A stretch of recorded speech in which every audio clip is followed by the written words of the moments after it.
Assalamualaikum warahmatullahi wabarakatuh. A'udzubillahi minasyaitonirrajim. Bismillahirrahmanirrahim. Alhamdulillahirabbil alamin wassalatu wassalamu ala asyrafil anbiya wal mursalin wa ala alihi washabbi ajmain. Amma ba'du. Di Pangandaran, gadis-gadis belia memakai gaun berwarna merah. Wajah wisudawan terlihat ceria. Sebentar lagi dah boleh menikah. Sebagai pantun pembuka. Yang saya hormati, Bapak Ketua Yayasan Manajemen Informatika Indonesia, Dr. Andes Yusrodi Cipto Hadi Pranoto MSI. Yang terhormat Bapak Ketua STEMIK Pranata Indonesia, Dr. Andes Hari Subagio MM MPD. Yang terhormat Ibu Ketua STBA CHP Meti Titin Herawati MPD. Yang terhormat Bapak Wali Kota Bekasi atau yang mewakilinya. Yang terhormat Bapak Ketua L2 Dikti 4 atau yang mewakilinya. Yang terhormat Bapak Ibu perwakilan dari dunia usaha dan industri. Yang terhormat Bapak Ibu Kepala SMU, SMK Kabupaten dan Kota Bekasi. Yang terhormat juga Bapak Beni Bunyamin, serta rekan-rekan wisudawan yang berbahagia hari ini. Orasi ilmiah saya hari ini berjudul Internet bisa menjadi berkah atau menjadi musibah. Pendahuluan. Perubahan mindset classical ekonomi ke informatics ekonomi. Peradaban manusia telah memasuki era digital. Hampir semua peralatan elektronik beralih ke sistem digital. Ada televisi digital, ada jam digital, radio digital, sistem kontrol digital, dan seterusnya. Tidak bisa tidak bahwa ada yang mulai bergeser secara fundamental, yaitu mindset kita, cara berpikir kita di bidang ekonomi, yaitu dari sistem ekonomi klasik atau classical ekonomi secara cepat mesti berubah ke arah informatics ekonomi, ya, informatika ekonomi. Mau tidak mau, suka atau tidak suka, sejarah membuktikan bahwa kemajuan teknologi adalah sebuah keniscayaan. Dalam teori ekonomi klasik, kekuatan ekonomi suatu negara lebih difokuskan kepada kekuatan sumber daya alam atau yang lebih kita kenal dengan raw material yang dimiliki oleh negara tersebut, seperti negara-negara penghasil minyak, penghasil coklat, penghasil gas, batu bara, nikel, dan sebagainya. Sementara pada sistem informatika ekonomi atau kita kenal dengan digital ekonomi lebih menitik beratkan kepada keahlian di bidang information, teknologi, dan inovasi guna membangun suatu bentuk decision support system, sistem pendukung pengambilan keputusan untuk pengambilan kebijakan di bidang ekonomi. Jadi nilai tambah ekonomi bukan lagi sekadar memperbesar volume, akan tetapi lebih kepada inovasi ekonomi itu sendiri. Teknologi IT justru dimanfaatkan oleh negara-negara yang tidak memiliki sumber daya alam yang besar dengan menjadi hub, pusat negara tersebut menjadi agen yang menguasai pasar dan informasi tentang sumber daya alam tersebut. Selanjutnya mereka membuat rezim cyber ekonomi tersebut melalui platform-platform. Jika kita ingin masuk ke platform tersebut, kita harus bayar. Usaha ini bisa terjadi lintas negara tanpa ada yang mampu untuk mengontrol sepenuhnya. At least 40% of all business will die in the next 10 years if they don't figure out how to change their entire company to accommodate new technology. John Chambers, Cisco. Jadi beliau mengatakan paling tidak 40% dari semua businessman atau pedagang atau perusahaan itu akan mati dalam 10 tahun mendatang. Jika mereka tidak berupaya masuk ke dalam suatu gambaran dan merubah lingkungan perusahaannya dan mengakomodasi dan merekrut ahli-ahli teknologi. Era digital. Dalam perkembangan dunia IT, di mana aktivitas-aktivitas dilakukan secara virtual, banyak kegiatan-kegiatan yang biasa kita alami secara fisik, offline, sekarang diwujudkan dalam bentuk metaverse. Situasi virtual yang dibuat semirip mungkin dengan dunia nyata. Sebagian orang bahkan terperangkap dan ikut larut dalam dunia virtual tersebut. Padahal kita harus senantiasa menyadari bahwa kehidupan sesungguh kita adalah dunia nyata.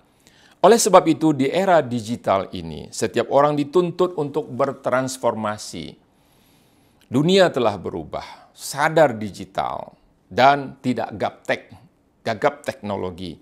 Apalagi bagi kaum terpelajar, khususnya mahasiswa STEMIK, Peranata Indonesia, dan STBA CHP ini.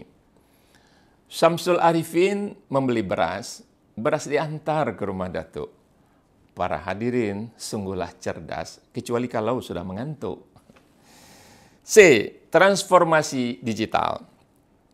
Proses transformasi tersebut dapat dilakukan melalui tahap-tahapan sebagai berikut. Pertama adalah digital kompetensi, kemampuan digital. Anda harus memperbanyak dan memperkaya literatur, pemahaman terhadap perkembangan teknologi digital, di samping melatih keterampilan apa saja sesungguhnya yang bisa dilakukan dengan teknologi digital ini. Kedua adalah digital usage, ya, kegunaan digital itu sendiri. Disinilah seseorang mempraktekkan keahlian digitalnya sesuai bidang mereka masing-masing, apakah bidang ekonomi, apakah bidang teknik, kedokteran, fisika, kimia, biologi, militer, politik, sosial, dan sebagainya. Ketiga, transformasi digital. Apa inovasi dan kreativitas seseorang di bidang digital? Untuk bisa maju, seseorang harus mau keluar dari comfort zone, zona nyaman kepada zona yang penuh dengan tantangan. Dari kesenangan dan hobi bersantai-santai, mau beralih ke bentuk kerja keras, tekun, dan juga konsisten. Berikutnya mesti berupaya melahirkan ide-ide baru, mencari ilham yang ditebarkan oleh Yang Maha Kuasa Allah Subhanahu wa Ta'ala. Diawali dengan fokus memikirkan suatu masalah dan apa peluang-peluang solusinya, hingga muncul goresan atau lintasan-lintasan pemikiran, kemudian menguat menjadi ide, ide berubah menjadi harapan, harapan dikuatkan dengan niat, dan niat dibulatkan jadi tekad, lalu melangkah jadi sebuah karya. Demikianlah proses terciptanya sebuah inovasi. The biggest part of our digital transformations is changing the way we think. Simon Preston. Jadi, bagian yang paling besar ya daripada transformasi digital itu adalah merubah jalan pikiran kita. D. Penggunaan digital. Sejauh ini, digital ini telah berimplikasi kepada hal-hal yang positif, bermanfaat bagi kehidupan umat manusia. Namun pada sisi lain, tentunya juga banyak kita temui penggunaan-penggunaan ke arah negatif, berbuat kejahatan, bahkan menjadi bencana bagi penduduk. Digital dapat menjadi tool, alat yang bermanfaat. Digital juga dapat menjadi enabler, sebagai pengungkit. Bahkan dalam berbagai bidang teknologi digital telah terjadi quantum leap, lompatan kuantum yang melewati sejumlah rintangan dan hasil-hasil yang luar biasa. Hal ini bisa kita lihat dalam hal digital marketing yang sangat revolusioner, mengubah proses-proses ekonomi dan perdagangan. Struktur dan hierarki pasar berubah drastis. Cukup populer sebuah buku yang terbit yang kita kenal dengan judul Millennial Kill Everything. Ya, bahwa milenial membunuh segalanya. Digital campaign tidak kurang dari Presiden Obama dan Presiden Trump sangat mengandalkan Twitternya, sosial medianya saat mereka berkampanye dan menjawab pertanyaan-pertanyaan publik. Digital broadcasting, baik di bidang ekonomi, baik di bidang politik, dan juga pendidikan serta hiburan. Salah satu fenomena yang saat ini mendunia adalah digital broadcaster. Sosial media, setiap orang adalah receiver, penerima berita, namun juga setiap orang sekaligus menjadi produser dari informasi dan juga berita-berita. Fenomena Justin Bieber yang populer melalui revolusi YouTube hingga mencapai miliaran viewersnya. Sedangkan di sisi negatifnya, digital juga bisa menjadi traps, jebakan-jebakan, atau digital infection, terinfeksi. Hal ini terjadi karena ketidaktahuan, tapi bisa juga karena kebodohan penggunaan teknologi digital itu sendiri. Sehingga yang bersangkutan terpleset keseleo jempol di dunia digital. Atau memang digital compromised, semacam cyber war yang disengaja orang lain untuk menjebak, menyerang, atau menipu pengguna teknologi digital. Inovasi positif lain digital adalah munculnya teknologi robot yang semakin canggih, bahkan nyaris bisa menggantikan pekerjaan manusia. Melayani, kerja terus-menerus, tidak perlu dikasih gaji, nggak perlu dikasih makan, nggak pernah minta tips atau minta THR, nggak pernah mengeluh. Sedangkan di sisi negatif muncul banyak penipuan-penipuan pula di internet. Mungkin kasus teranyar 2 orang anak muda yang tiba-tiba jadi crazy rich, ya, Doni Salmanan dan Indra Kents yang saat ini disidik oleh kepolisian, yang mendadak jadi miliarder. Akan tapi menggunakan cara-cara yang melanggar norma-norma agama yang melawan hukum positif yang berlaku di Indonesia. Hati-hati. Wajah-wajah yang kerap muncul di internet bisa sepenuhnya adalah rekayasa. Sebenarnya wujud fisik yang bersangkutan tidak pernah ada sama sekali di dunia. Akan tetapi melalui teknologi digital, hal ini bisa diciptakan. Foto-foto mereka terpampang, lelaki-lelaki ganteng, gadis-gadis yang cantik sebagai pemeran foto iklan produk fashion. Mengapa soto dicampur bawang? Supaya lidah kita lebih atraktif. Mengapa porno mesti dilarang? Karena bikin anak-anak nggak kreatif. Pada tahun 2019, di Jepang diadakan live concert digital dengan peralatan sinar laser yang dikontrol dengan program komputer. Seorang penyanyi terkenal yang telah lama meninggal ditampilkan dalam bentuk 3 dimensi, persis seperti penyanyi aslinya. Ruangan studio dan stadion itu penuh dengan orang-orang tua, ya, fans dari sang biduan. Mereka bahkan menangis, berteriak histeris, bisa berjumpa kembali dengan penyanyi pujaannya yang menyapa dengan ramah, seolah-olah masa lalu itu benar-benar telah kembali. Masih di Jepang, sekarang ada fenomena pemuda-pemuda menikah dengan kekasih virtual yang bisa dipesan sesuai keinginan selera.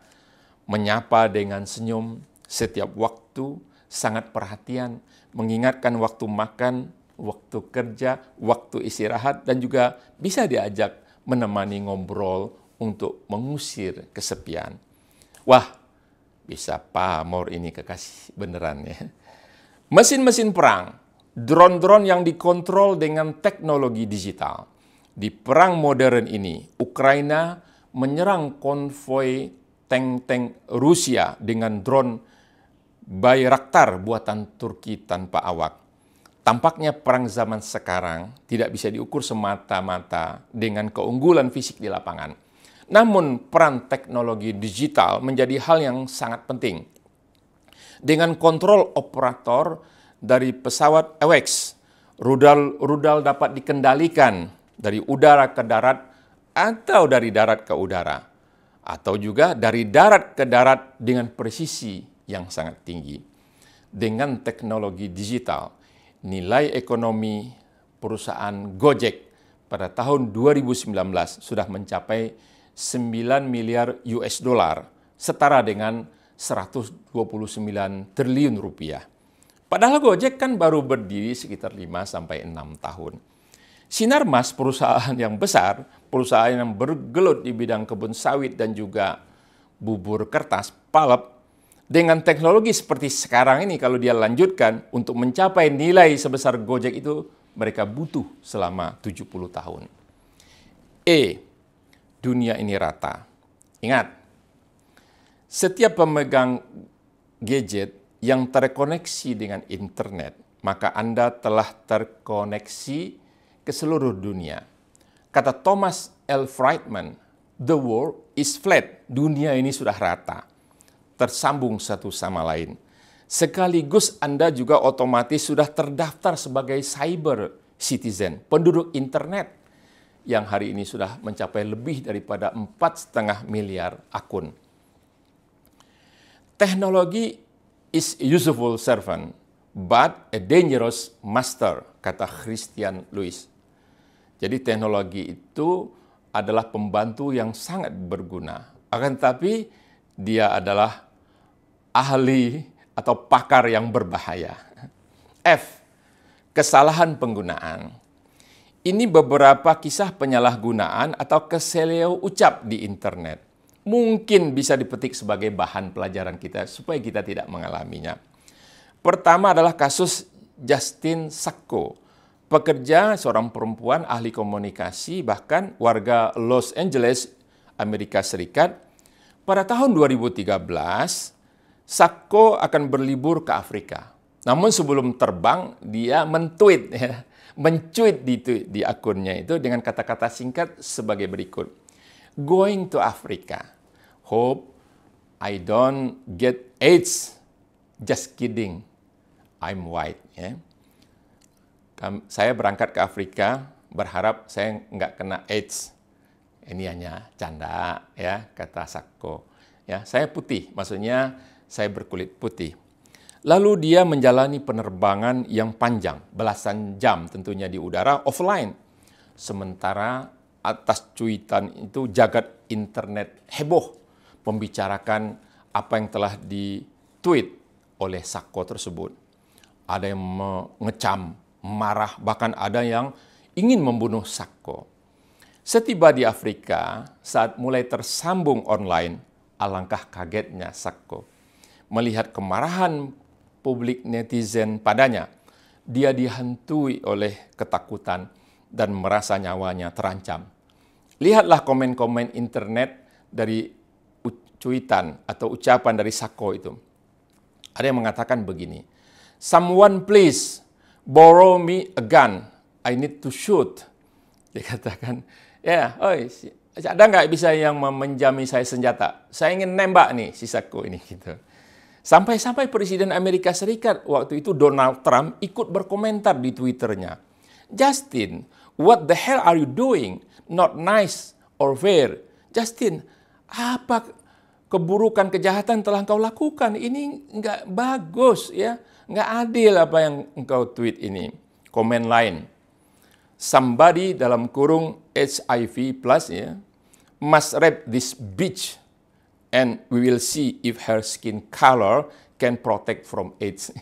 Saya tidak potong, tapi saya ucapkan.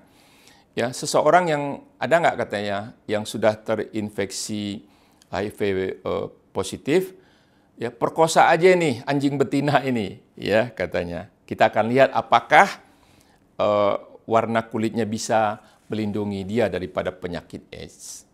Followersnya menghilang secara dahsyat. Hanya tersisa sekitar 170 saja.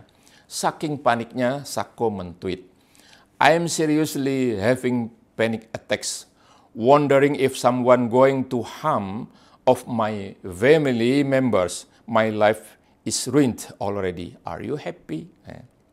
Saking ketakutannya, ya. Saya sungguh-sungguh sangat dilanda kepanikan, ya. Aku sangat khawatir jika seorang membawa senjata berniat akan melukai anggota keluarga saya. Hidup saya sekarang hancur. Apakah kalian sudah merasa bahagia? Gitu.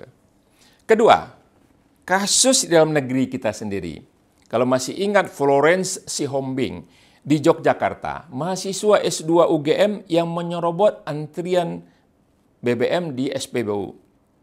Lalu karena dia nyerobot, dihadang dan disuruh balik. Mungkin karena kesal, Florence malah mentweet sebagai berikut. Jogja miskin, tolol, miskin dan tak berbudaya. Teman-teman Jakarta, Bandung, jangan mau tinggal di Jogja. Sontak saja pesan singkat ini menyebar kemana-mana. Dan publik Jogja pun marah, berujung dengan vonis terhadap Florence Sihombing 2 bulan penjara, masa percobaan 6 bulan, dan kena denda 10 juta rupiah. CEO sebuah perusahaan ditipu sehingga dia mentransfer 243 ribu dolar Amerika atau sekitar 3,5 miliar rupiah karena yakin betul yang menghubunginya dia itu adalah rekanan yang sudah berpuluhan kali bertransaksi bisnis dengannya. Ya. Jadi dia transfer uang itu. G. Peringatan. Satu jejak digital bisa menghancurkan karirmu. Satu jejak digital bisa mengacaukan hidupmu. Kebodohan digital bisa menggagalkan misimu. Satu kali klik bisa membunuh banyak manusia. Everything is recorded. Segalanya direkam. Sekali Anda memasuki dunia internet, identitas Anda, koneksi hubungan-hubungan Anda, info-info lainnya akan dicatat. Anda bepergian kemana, Anda akan dicatat. Tidak usah heran. Google bisa jadi lebih tahu tentang diri Anda daripada yang mampu Anda ingat. What is clear is that users own their data and should have control of how their data is used. Marissa Mayer, Presiden CEO Yahoo Amerika Serikat. Apakah sudah jelas, dia bilang, bahwa pemilik data itu ya dia mengawasi apa saja yang dilakukan orang terhadap datanya itu. Ya, atau bagaimana datanya itu digunakan oleh orang lain. What you see is not always what you get. Apa yang Anda lihat belum tentu bisa Anda miliki. No 100% protection. Tidak ada perlindungan yang 100%. And we are already in cyber war. Dan kita sudah berada pada perang cyber. And remember, security is most important thing. Keamanan itu adalah sesuatu yang sangat berharga. Terakhir kesimpulannya adalah di era digital, keamanan Anda dan keluarga mesti Anda jaga sendiri dengan memahami dunia digital secara menyeluruh. Ketidaktahuan terhadap teknologi digital, sementara Anda adalah penggunanya, anak Anda adalah penggunanya, istri Anda adalah penggunanya, bisa jadi akan menyebabkan bencana bagi Anda dan juga bagi keluarga. Demikianlah orasi ilmiah ini saya sampaikan. Semoga bermanfaat bagi adik-adik calon sarjana dan juga saling mengingatkan antar pengajar di bidang digital serta sahabat-sahabat yang terlibat sehari-hari dengan dunia digital. Kalau ada hal-hal yang kurang berkenan, saya mohon maaf. Dayung ke tepian bersama kekasih. Cukup sekian dan terima kasih. Billahi taufik wal hidayah. Wassalamualaikum warahmatullahi wabarakatuh.